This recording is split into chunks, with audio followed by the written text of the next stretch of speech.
are ready. Ready, Freddie, John? Okay, so I wanted to talk about presuppositions today. Okay. So my question is why, because I'm under the assumption that we presuppose that the Bible is true. Is that correct? We presuppose that the Bible is true. Could you elaborate on that a little bit, I guess? When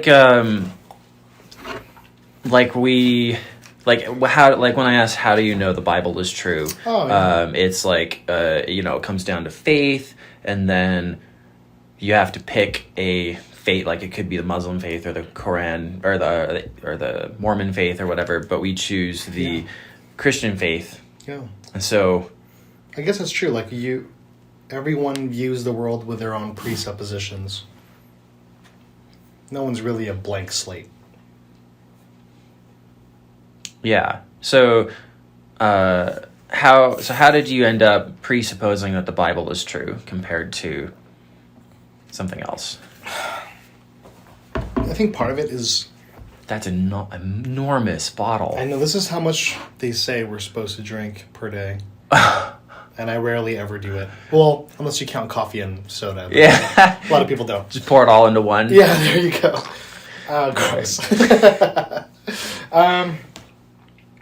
So I grew up with it, so there's that aspect of it. But other people who don't come to the same conclusion. And I think part of it is... The main thing is simply just the self-attesting nature of the Bible. If it's true that God wrote the Bible and intends for it to hit us a certain way, then ultimately that's why I believe it. It's because I read it and it's clear to me that it's from God. Now, I know Mormons do the same thing with their book, so I know it's not really satisfying, but that's just, it's all I know, for one, and in terms of it being true. But I've never doubted its content that I can remember. Not seriously. Okay. So you have so you've never doubted the Bible's content, meaning you've always kind of just assumed that it's true. Right. And I think you said partly because you grew up with it. Sure. But how? So you when a Book of Mormon came out, for example, or when you were introduced to that, you didn't assume that was true. Mm-hmm. Right. When I read it, and this is all subjective, what I'm describing. When I read it feels counterfeit. It feels like it's trying to sound like the scriptures. I don't buy it, I guess. Again, that's subjective. That's the subjective part of it. The objective part of it is that it's not confirmed in any way. Okay. Confirmed me this goes back to evidence is that we're talking about, right? Right. Mm-hmm. Okay. Interesting. So it doesn't really sound like it doesn't sound like you necessarily have to would you agree that you have to presuppose something is true? One thing you'd have to presuppose is that there is a God, because when someone believes the Bible, they believe it as it came from God. And you'd have to presuppose the possibility of the supernatural. On the other hand, if you're a naturalist, you presuppose that supernatural events are impossible. And so you would have to explain them all away by some sort of natural phenomena. Mm. Okay.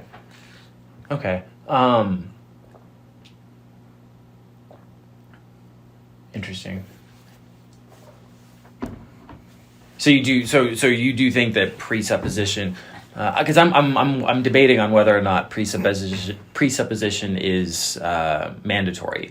As I was thinking, okay, well, you presuppose the Bible is true, and then I presuppose evolution is true, for example. Okay. But after I was thinking about it, I thought, okay, well, what if we went back in time before the theory of evolution existed? Mm-hmm. That then I don't have really any presuppositions other than like the most fundamental, like 2 cannot be 3 kind of thing. But that's not tying me to any belief system or God or anything like that. So I'm just curious. Yeah. I think that everyone presupposes what their parents tell them. Okay. So even like a lot of atheists are like, I grew up Christian, right? A lot of Christians say I grew up atheist. So it's kind of like, I think there maybe that when we don't have presuppositions, it's when we're like babies with no understanding of anything. But as you're growing up, you just kind of believe what your parents tell you. So if they tell you there's Jesus or the Quran is correct, most kids aren't like, is it though? Like they're just like, all right, until they get older, right? So I think everyone has a presupposition based on what they learned in their formative years. Wouldn't that be fair? I think so. Yeah, I think eventually you start questioning. Yeah. Did you? So would that be fair to say that you presuppose the Bible is true because your parents like raised you in the faith? Yeah, I would say so. I mean, with an asterisk of they didn't really, but they brought us to church. So, being churchgoers, I just assumed that what was being told was true. Okay. Is your parents bringing you to church as a child still the reason that you presuppose the Bible is true? No. At this point, I have my own faith, which comes from the scriptures. More importantly, it comes from God. And there was a time where, and I can't pinpoint it, where I was just going to church because my parents were bringing me, until I was realizing, no, this actually matters to me. Mm-hmm. Like, mentally, I always assented that, yeah, everything that they're saying is true, but it didn't actually matter to me until about high school or college. Okay. But here's the thing is that, like, let's say somebody just believes it because they grow up with it. It doesn't take away the veracity of the worldview or the thought. So let's say, for example, let's assume that the Old Testament, that everything that's in the Old Testament is true. Let's just assume that. Let's pretend that. Okay.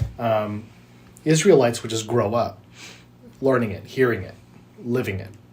Then other nations around them would not. And so they would be learning about their false gods.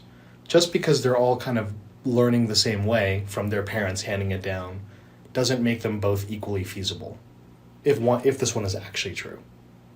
It just makes it so that you're being brought up in the truth as opposed to being brought up into falsehood. Does that make sense?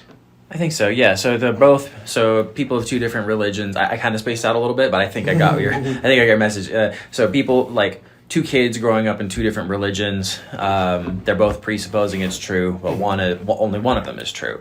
Right. Did I capture that correctly? Sure. Okay. Cool. So just because you're only learning it from, let's say, your parents, it doesn't take away the veracity of it. Yeah. Assuming it's the true. Assuming that it's the true one. Yeah. Exactly. Okay. Also, I think. Can I get a piece of paper again? Yeah. I'm sorry. No problem. I think it's funny because I think I accidentally threw away my notes last time right away with the napkin when I went to the restroom. But I think just having the notes like helps me. I see how you do me. You're like, these are worthless. Of course, I didn't have much to add last time, so.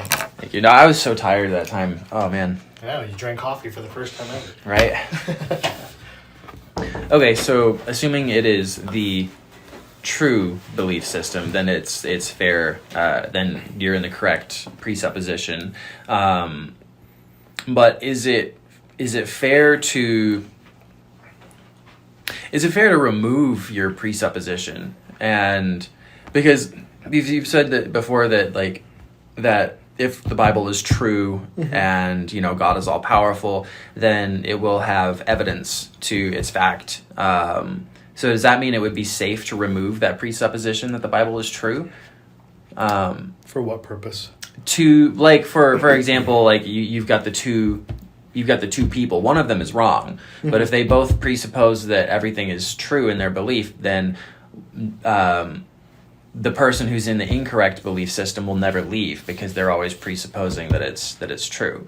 So it seems like a safeguarding measure would be to remove the presupposition and then evaluate what's true with no presupposition, or at least a more fundamental presupposition. So yeah, do you think that it's safe or good to remove the presupposition? On one hand, okay, I want to answer in two ways. On one hand, yes. Like a Christian should have the confidence to be able to say, let me approach this from not my perspective, but someone else's. Like an atheist? Like an atheist, right? And still have confidence that they're just going to end up in the same spot. On the other hand, there is a blasphemous aspect of it. Like, I'm going to operate as if God doesn't exist. And it's to deny him. And so I think there is some blasphemous aspect to it. Mm-hmm. But I mean, like I said, as a thought experiment, okay, sure. Like, let me think about it from an atheist perspective, as opposed to like trying to pretend that God doesn't exist so that I can just be a clean slate. Does that make sense? I think so. Yeah. I guess my thoughts are on that are, why does it have to be blasphemous to verify? I have got a ton of verses that like there's one that's like prove all things. I'm not gonna be able to find it. But yeah, there's like 10 different verses. I can send them to you, but Sure. it's like prove all things, something like, so you can be fellow helpers of truth. I think that's 3 John 1:8. And then yeah, so it's basically like God's like almost giving you permission to like prove like what God says is true. So Sure. And if God is the truth, then because it's not necessarily that you don't believe, it's just that you're saying, okay, I have an open mind. I don't know. Sorry, I'm going to end up rambling here. No, you're fine. So it's blasphemous to presuppose nothing. Or can you, I would say that you're not saying that God doesn't exist. You're not presupposing that he doesn't exist, but you're removing the, okay, I know the Bible is true, and instead you're just saying, okay, let's find out if the Bible is true. Does that make sense? Okay, yeah. I think I'm okay with that. Sure. Yeah, because I think what you were saying is like, okay, God's not real, and let's look at the evidence when I assume that he's not real. Mm-hmm. But yeah, so if you just say, okay, let's remove the presupposition and not assume anything, then that's a fair thing to do. Mm-hmm. So what does that do with naturalism then? Because that's super interesting. Because I'm thinking like, I think I do, or it's not that I do like for sure presuppose that naturalism is impossible, but I'm. So what would that mean if you don't presuppose the Bible is true? Then what does that do for? Or if you presuppose nothing, what does that do with thoughts on naturalism versus and supernatural events?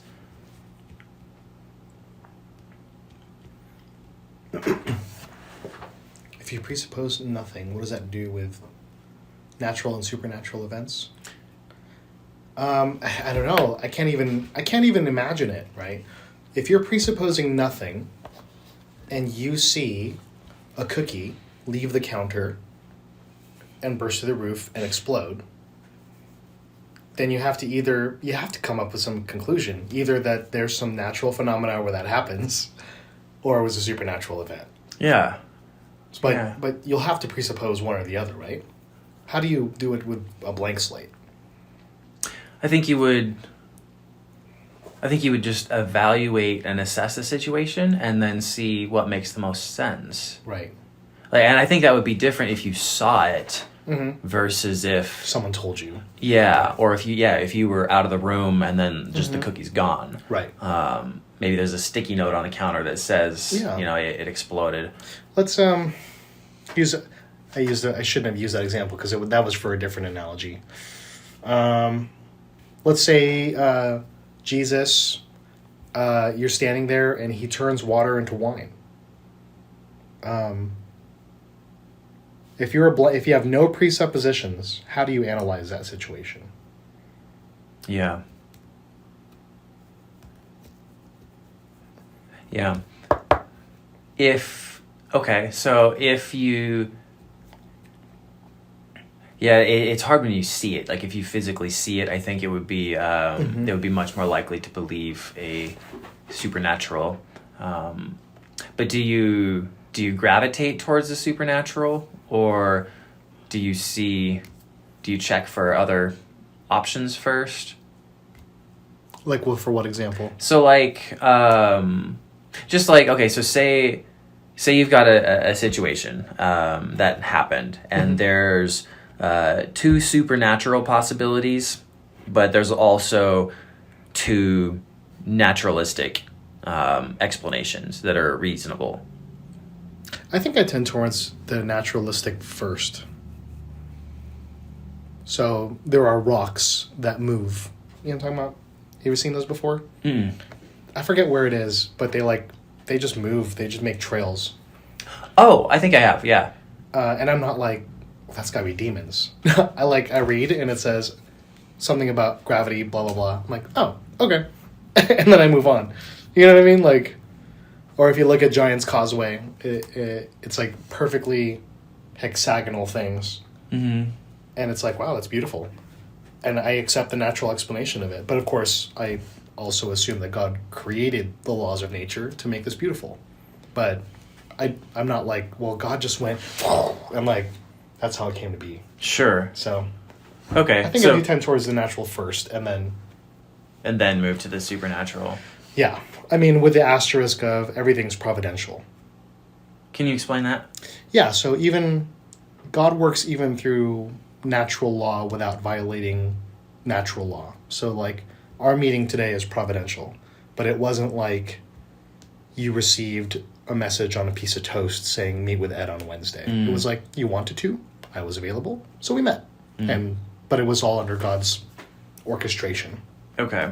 So, and that's kind of everything with natural, the cosmos, everything with... I'm not against the idea of a Big Bang, because I could see God just working through that instead of, like, not that. Okay. But God doesn't always work through natural means. I would say he mostly does. Like, the supernatural stuff is notable because they are supernatural. Yeah. Like, if they were happening all the time, then it'd be like, it wouldn't be significant.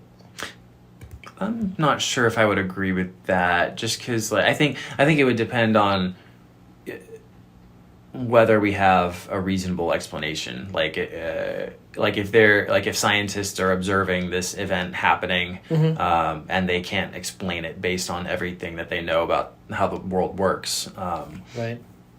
I feel like it would still be significant. But yeah, I guess maybe people would be more accustomed to them happening. Or they would just be accepted as natural law. So let's say everyone could walk on water. Big deal. That's just how nature works. Or even if 50% of people could walk on water, it's like, okay, well, half can and half can't. Kind of like the whole tongue thing. Like, some can't do the... Oh, that frog thing? I can't do it. So I don't know. But the fact that only one person in history, well, 1.5 if you count Peter, and then sinking, has walked on water like that. So that's what makes it astounding. Yeah, interesting. Okay. So what about... so if you were to remove the presupposition, which it sounds like it's fair to do, so remove the presupposition that anything is true. I just don't know if it's possible. This is my only thing. Yeah, because we all have our biases. Yeah, so when Jesus was doing miracles, some of them were like, this must be the Messiah. And others were like, he must be working with a devil. So they just come in with their bias. They're looking at the same miracle, but they're coming in with their biases. And I don't know if we can avoid that. Yeah. Well, yeah, so the miracle is actually a good example, because I was looking at Lazarus raising from the dead. And so presupposing that the Bible is true and that God performs miracles, it just makes sense that he would, that the Bible is true. So when he rose from the dead, then that's exactly what happened, right? But when you look at it from without the presupposition that the Bible is true, and we lean towards like natural explanations, like one of the explanations is that where was the Lazarus? That was in John, right? Lazarus raising from the dead? I'm not sure. It might have been Paul. Lazarus. I think I should know that. It was Luke. Luke, okay. And also John. Oh, Luke and John, okay. Actually, maybe it's just John. Yeah, it's just John. Just there's John. There's a different Lazarus in Luke. Okay. Huh. Okay. And John was written when would you say John was written in like 90 AD? Or I think it's debatable. Some people think it was written sooner. I'm actually not sure on that off the top of my head. Okay. I don't think Revelation was written about that time, but I don't know about John. Okay. I don't think it's terribly important for what we're talking about.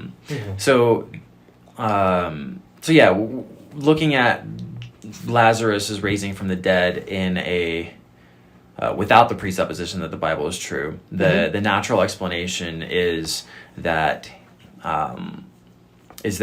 John, or whoever the author of John was, wrote it down, and then nobody fact checked. Like so naturalist. Okay, so yeah, sure, he could have risen from the dead, but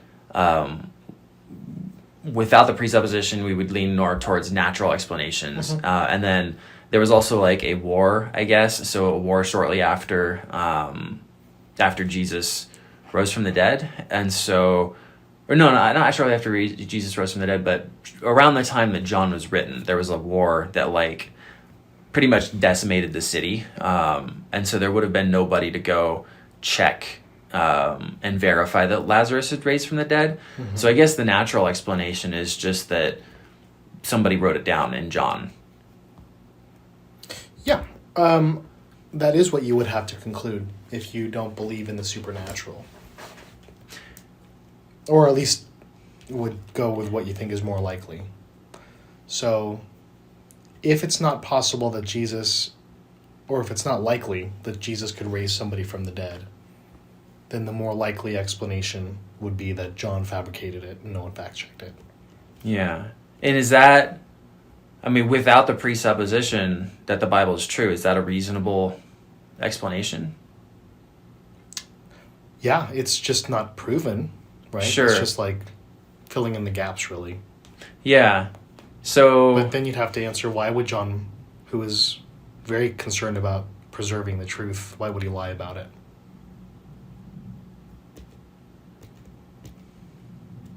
There's no motive. Maybe there is motive, but we don't know of any. So it's really just speculation. Yeah. So, yeah, and that's the problem with history, is we don't really. There's no way to really verify or prove much of anything. Was it really just 300 Spartans? Was it, you know what I mean? All that stuff. Yeah. Unless you've got multiple sources that all correct. Like with the I think it's Julius Caesar, where they went to conquer Britain or whatever, and they had they wrote down about like the giant walls and then the big beach that could hold all the ships. Right. And so it's like a lot of it is speculation. Yeah, Russian history will have them fighting Nazis in Ukraine right now. Right. That's what they believe. So, you're right. There's some struggle there for sure. Yeah. And so I'm thinking about, with an all-powerful God, it would seem like it would make sense to have some piece of evidence that doesn't, no matter how hard you try, have a natural explanation in order to believe that the Bible is what it says, and like that there is a supernatural being. Summarize that for me again.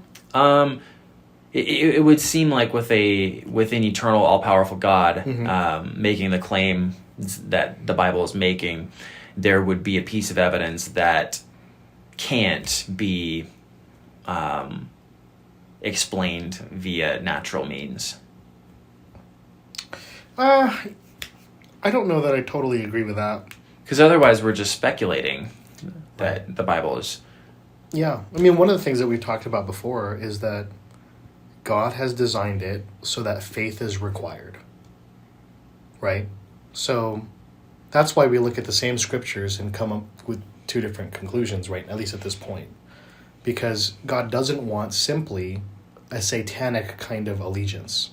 Because Satan knows everything that we know, but does not bow the knee. So, because what Jesus could do is just walk around today and just keep preaching for 2,000 years, but he chose not to. For some reason, he wants it to be through the gospel spreading through his natural means, but the supernatural means of him waking people up. So, no, it doesn't surprise me at all that like there's no one thing in the Bible that's like a gotcha card. But it's also true the other way, I would argue. But that's why faith is required. Yeah. So if there's reasonable natural explanations for every piece of, or every claim in the Bible, and it's just speculation that right. we believe, then are we just believing because we want to believe? We believe because it's true. Okay, so the whole concept is, you could explain it all away. Moses in the burning bush. You could either say, there was a bush on fire, but then it was exaggerated, or you could say the whole story was just made up by somebody. Those are reasonable possibilities, but there's no proof of it. It really is just believing that because I want to believe that. Or the whole feeding of the 5,000, there's a natural explanation of, okay, Jesus didn't miraculously multiply the food, but what he did instead was inspire people to basically bring what they had to the table. Again, there's not a lick of evidence of it. It's just they want to believe that interpretation of it because it's more natural and it's got a fun, cute moral to the story. Mm-hmm. So, I mean, you and I are doing the same thing, in a way, because... Right. But without the presupposition that the Bible is true. Yeah. Well, it would make sense to believe the natural explanations. Or just throw out the whole story completely. Why even come up with a natural explanation? Why not just say this is made up? I never really understood that. Why even try to come up with natural explanations? I think part of it is because they like Jesus as a person. Well, I think that would be a natural explanation. Saying it's completely made up would be, if it makes sense. But if there's there's the claim that Lazarus rose from the dead, or Jesus raised Lazarus from the dead, mm-hmm. And there's Josephus that says in non-Christian texts that Jesus did many surprising feats. I think that's translated. I think that's how it was translated. Many surprising feats. Okay. So those surprising feats claimed by Josephus or attributed to Jesus, and then there's a claim in the Bible that says he raised him from the dead. That would be, so to say that it's completely made up may or may not be, if you had eyewitnesses that said, oh, hey, there was Jesus, this man was lying there and then all of a sudden he stood up, then you wouldn't be able to just dismiss it as made up. But you would have other potential explanations, maybe he was hit his head and he was unconscious or something like that.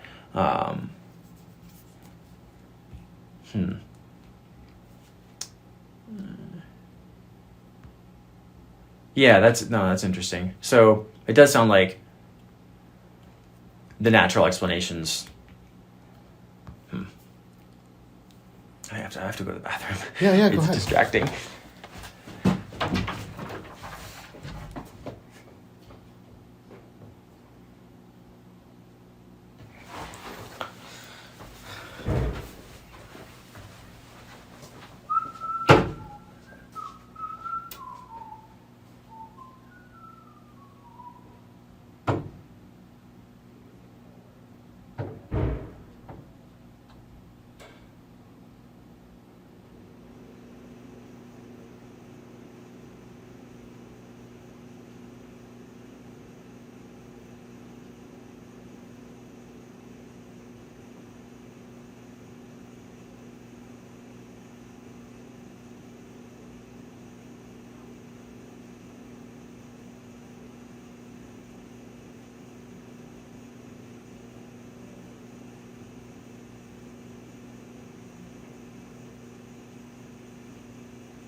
So here's how the Bible describes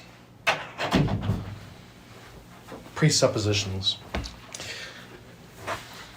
The Bible describes the world in the way that creation points to a creator, and that everybody originally believes or knows that God is. But because of sinfulness, they exchange God for other gods, false gods. And that seems to be, I mean, you'd say atheism worldwide is a minority view throughout history, because people just look and they're like, well, there must be God or gods. So that's the way the Bible describes it. It's like, we all know that the real God is, but we don't like him, so we exchange him for something else. That's what he says. Yeah. But that's also presupposing that the Bible is what it says it is. Mm-hmm. So if you take away that presupposition, then we would have to verify that the Bible is actually true first before we blame ourselves for being for rejecting God. How would you actually do that? Because you can't go back and actually validate everything it says. No.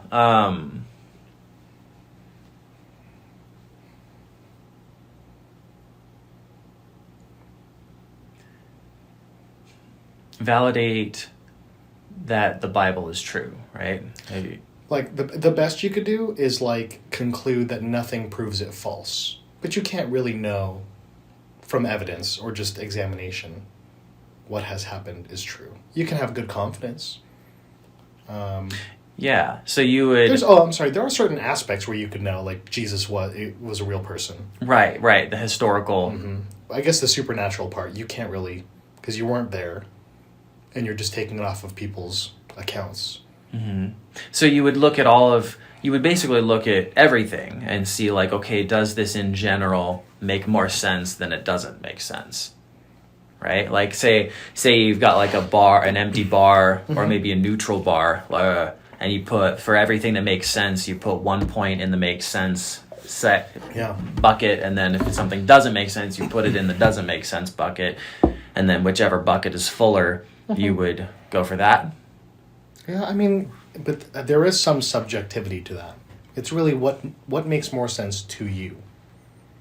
So, let's say, use an example. Elijah is duking it out with some false prophets, and they're like, they can't get Baal, their false god, to light their pile of wood on fire.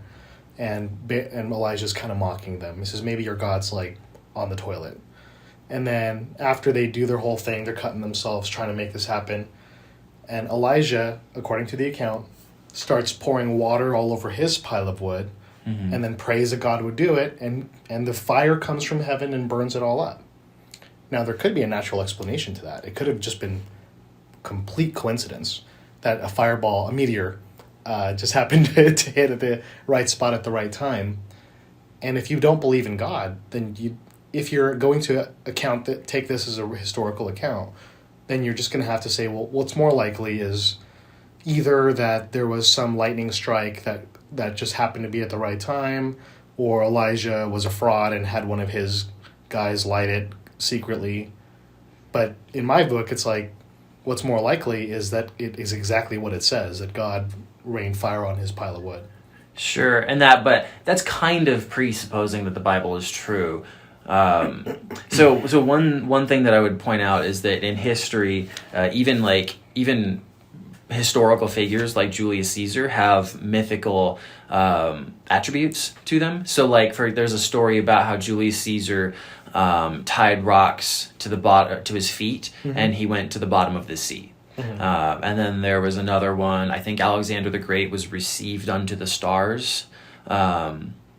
So there's true. Mythical things. So the historians recognize that certain aspects of history are, like, yes, it was a real person, or maybe it was a real event, but it was exaggerated or something. So now when you look at that story, what does that how would we look at that story Who's we? with just like, I mean, a rational person, A rational person, like a believer or an unbeliever? Because not rational. not presupposing the Bible is true. Okay, so not presupposing the Bible is true, then that person would conclude that it's a myth. Like, yeah, it's just like Right. that the burning didn't even ever happen, Mm-hmm. or maybe that they both were there and neither of them had their piles lit on fire, possibly. Sure. Yeah, there's a bunch of possibilities. Yeah. But rational, again, it's presupposing that it presupposes that it couldn't have happened. I would say you're presupposing that we don't know what happened. So you're not presupposing anything. But do you take that account as true or false? Based on how we know the world works, it would, presupposing that the Bible is not necessarily true, like we don't know, like presupposing nothing, I would say that more likely it would be mythical, unless there was some other piece of evidence that corroborated with that. Okay. So Well, like, maybe if there was a historian that existed then and wrote about it or something, but that still would just be, they could have written about it. Sure. Could have been a repeated myth. Yeah. But let's turn that on its head and let's say that you presuppose not necessarily that the Bible is true, but that there is an all-powerful God active in his creation. Go back to that story. Now, is one more likely than the other still?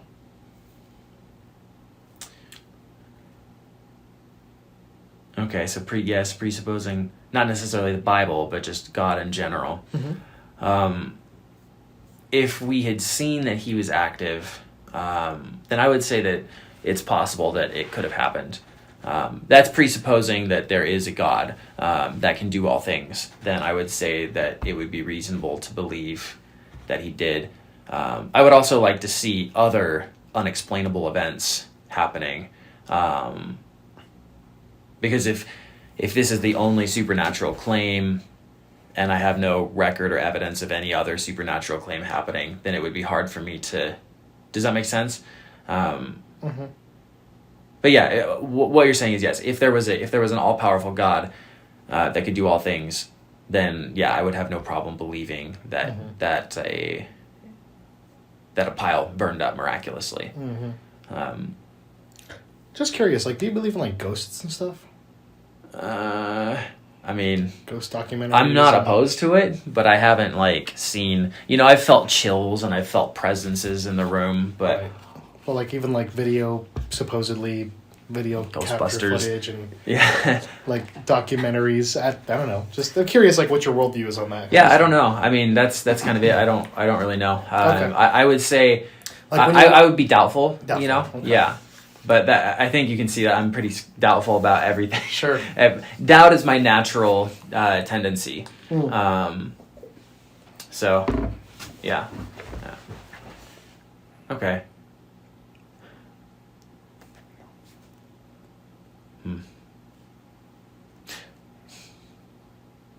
Yeah, I guess. So, is it fair to make the presupposition that the Bible is true? Because if you're making the presupposition that the Bible is true, then there's no way to have an open mind of it being untrue. And so you would never have the truth.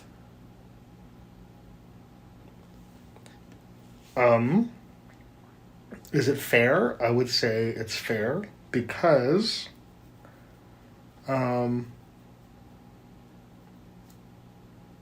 I can't believe otherwise. Not genuinely. I can try to put myself in someone's shoes that doesn't believe in it. But if what I'm claiming is actually true, that God has given me faith in it, I can't believe otherwise. Can you say that last part again? Yeah, if it's true that this faith has been given to me, then I can't believe otherwise. How do you know that? I just do. Just faith. I just do. Like, you know. Yeah. Just faith. I don't know. Like, I wish I could give you a more satisfying answer. Yeah.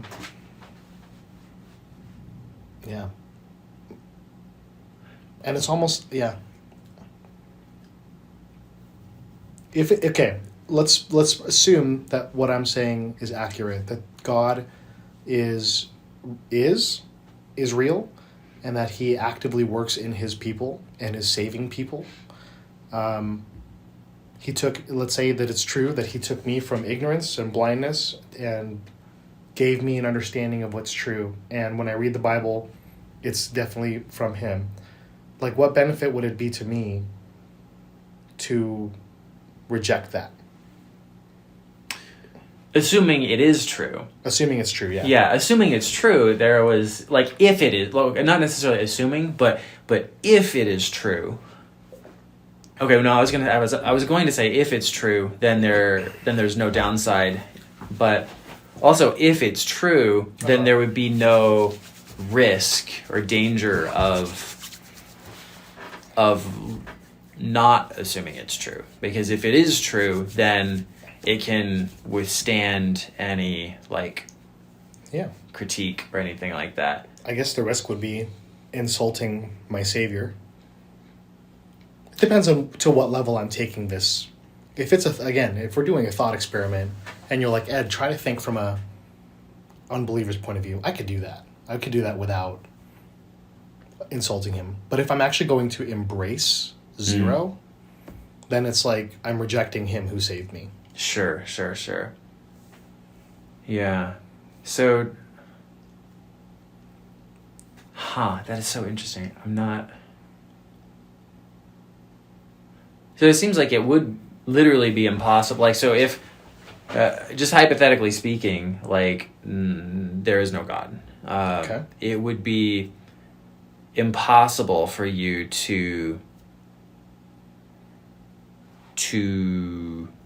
discover that, because you would always presuppose that the Bible is true, and you would always take the evidence that can't necessarily be proven, and you would just believe it. If it's true that there were no God, then no, it's not impossible. It may be unlikely because I've dug my heels in, right? Yeah. So it's not impossible because people have fallen away from the faith before. But that's again if there is no God. If there is a God who is actively preserving his people, then it's not possible. How do you know that it's God actively preserving instead of just people holding on to something that they want to believe in? Mm-hmm. I guess that's just going to go back down to a faith that the Bible is his word, because the Bible says that. But it's a reasonable faith. It's reasonable in the sense that it's not unreasonable. Does that make sense? It's not unreasonable. I think it's probably a better way to put it. As opposed to, like, coming to conclusions based on reason.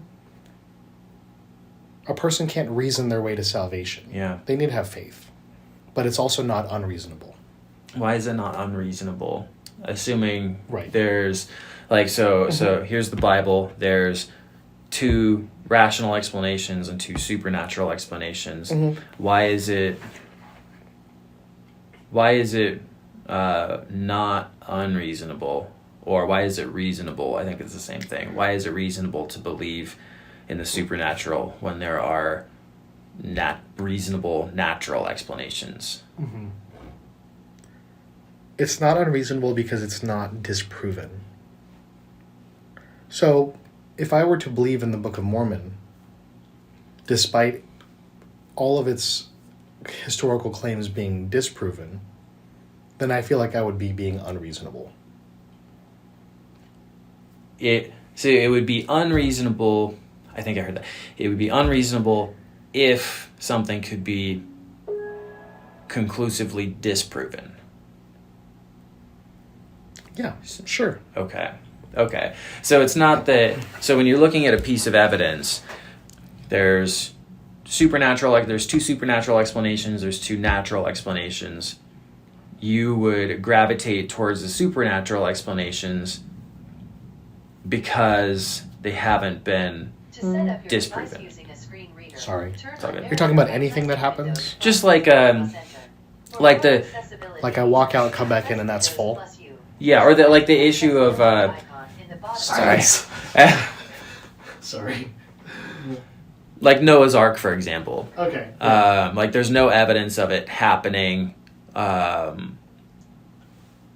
no evidence of Noah's Ark happening, and but it's not disproven that it didn't happen, even though it kind of is, because like the genetics and like the fact that the animals would have had to migrate when they couldn't have, and then carnivores like would have had to survive somehow eating animals, which would have prevented the others from repopulating. But we're saying that it could have been a supernatural event that could have, like God could have just like shut the, made it so they didn't need to eat, and they could have just God could have just picked up all the animals and put them where they needed to be. And so based on our natural world, it's disproven that it could have happened, but it still could have been a supernatural thing. Right. And so that's why we're able to believe in it. Is that? Yeah. So the supernatural claims that it makes are going to be hard to disprove unless there's some sort of logical contradiction. Because really, when it comes to everything that you said, the God who created the universe could prevent those animals from eating each other and could spread them all over the world as he pleases, right? But let's talk about like the natural parts of it. Let's say, for example, that it turns out Israel never existed. That would be a huge issue because it's not a supernatural claim. Now there's a natural claim that it's making that there was a nation of Israel, and it's disproven that there ever was. Like, I think that would be more something that would be concerning. If for example, Israel didn't exist. Yeah, so this whole people group that is being talked about, which actually happens in the Book of Mormon, like there are these peoples that are mentioned that have no archaeological evidence of them ever existing. So let's say Israelites, supposedly God's people, throughout history never existed. Then that would be something that'd be like, okay, huh. So wouldn't the lack of archaeological evidence of Noah's Ark happening fit that bill? Who's to say? Like, I'm not an expert on this, but like they'll find strange bones in places they really don't belong, on tops of mountains. The age and degradation of the earth could have been caused by a traumatic global flood.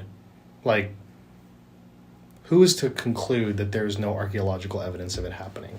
Well, who's to conclude there's no archaeological evidence of, like, Israel, like, or those people group that is in the Book of Mormon? Like, maybe they just haven't found them yet. That's fair. And if they find them, then I'll eat crow.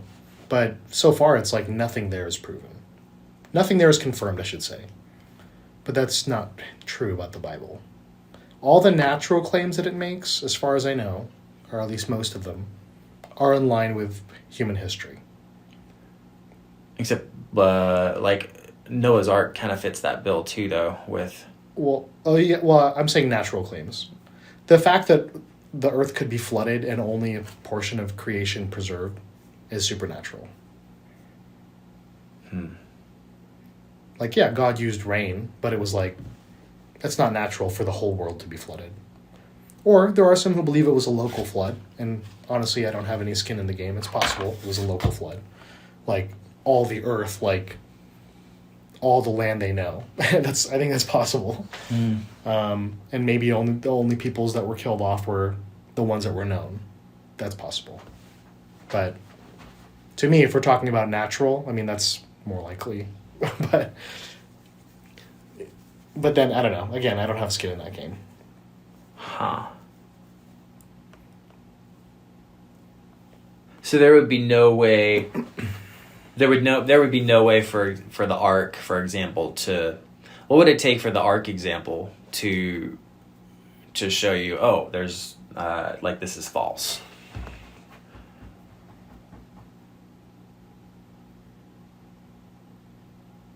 I don't know. I'm trying to think of an example. Is it concerning at all that the Epic of Gilgamesh, written 1,000 years earlier, has a flood story in it? Not at all. If anything, it just confirms there was a flood. Why would the stories be different? Because one's being given to God, from God to Moses, and the other one's just trying to come up with some explanation of what happened. But it actually, the fact that there's different flood myths, I mean, I guess one could say it was just a spread myth, but it could also be that, yeah, there was something catastrophic that happened on Earth in the form of a flood, so much so that different peoples were writing about it. Why believe the Noah's Ark instead of the Epic of Gilgamesh? Yeah, I think that it comes down to this whole thing about what is more likely when it comes to the Bible. Because when I see the Bible in its cohesive storyline, written over 3,000 years, or two on 3 different continents, I might be messing up these numbers, from 40 different authors on different walks of life, to write such a cohesive story, to me, it's more likely that there is a divine who is orchestrating that, as opposed to men just happening to get it right. Mm-hmm. And so if we take out the presupposition that the Bible is true, would it be reasonable to say that the Bible is a collection of books put together in 400 AD? Well, I guess the Hebrew Bible, like from Judaism, existed. But it's a collection of books that just... that they pulled together because they made sense together, and they rejected, like, because there's the not the gospel of Adam and Eve, but there's like the story of, like, from Adam and Eve's perspective or something like that, and so that was not included in the Bible for whatever reason, because it didn't fit with the rest of the story. Yeah. If I were, let's just deal with the Old Testament. If I were an unbeliever and I just assumed that God didn't exist, I would have to look at it and be like, that's beautiful. That's one of the tightest collections of writings I have ever seen in my life. Are you talking about, like, prophecies and stuff? Or no, what? I just mean a cohesive story. Let me assume it's fiction. I'll assume that it's fiction written by dozens of men over time. I would say that is a super tight collection. What does that mean? It means that, and I think I may use this analogy, but I was lost on you because you're not a Star Wars guy. People in the same era who are trying to write the same story can't stay consistent because of preferences. What's consistent about the Bible? Just that it's talking about the same storyline, the same history of God's people, starting with God's initial plan of redeeming his people in Genesis 3, his creation of Israel, and his promise to bring salvation to the world through them, seeing their failures and his consistent faithfulness to them, and his continued promises to them of redemption and restoration. It's just all over the storyline of the Old Testament. It's inescapable. And again, it's not written by one person either. if one person wrote it, it'd be great. But like you can even read one author writing a long story, and you can tell that they didn't plan it out. Like now they're just kind of writing. They're just doing their best to tie it all together. But there's inconsistencies because it's hard when you're in book 7 of your series to remember what you wrote in book 1. So again, like to me, I'm looking at it and I'm like, if I'm looking at it from an unbeliever's perspective, I would say that is some excellent writing. So in Genesis 3, what is it talking about? So Genesis 3 is when the world falls into sin and destruction, but God promises that the serpent, the tempter, would be crushed by the seed of the woman. So a descendant of the woman would crush the serpent's head, and the serpent would bruise the man's heel. Okay, falls into sin, serpent, crushed head. Okay. Okay, so what else is there that is like cohesive with that? Yeah, so then you have the promise that's given to Abraham that through his line, this whole world is going to be blessed.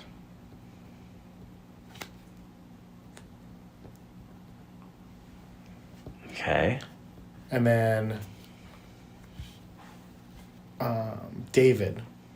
So now you're fast forwarding in history, and it's saying that sorry, now my mind is going blank. That the ultimate king that they're looking for is going to come through David's line.